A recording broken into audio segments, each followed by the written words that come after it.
Ngunit, hindi natin kaliligtaan ang ating mga manggagawang Pilipino, lalo na ang mga middle class, pati na ang mga maliliit na negosyo. Alam natin na sila rin ay nabibigatan sa epekto ng krisis. So to ensure the continued progress of the middle class amidst the lingering effects of the crisis, we will pursue tax relief measures that promote growth, that generate revenue, and advance equity towards socio-economic sustainability.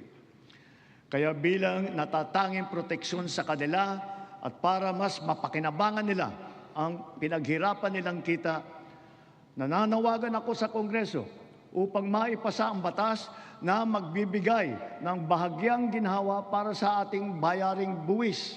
Una, palawakin natin ang exemption sa income tax.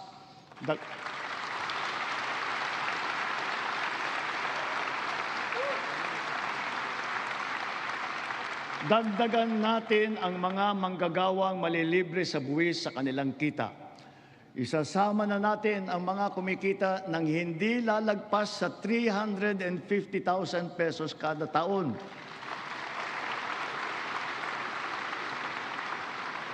Kasabay nito ang karampatang pagbaba ng income tax ng iba parang manggagawa.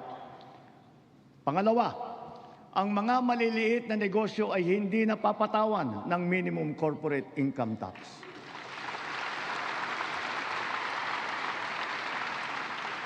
Pangatlo, para mapanatag ang loob ng taong bayan, ang pagbigay ng amnesty para sa mga hindi nabayarang buwis tulad ng income tax, estate at donors tax at value-added tax.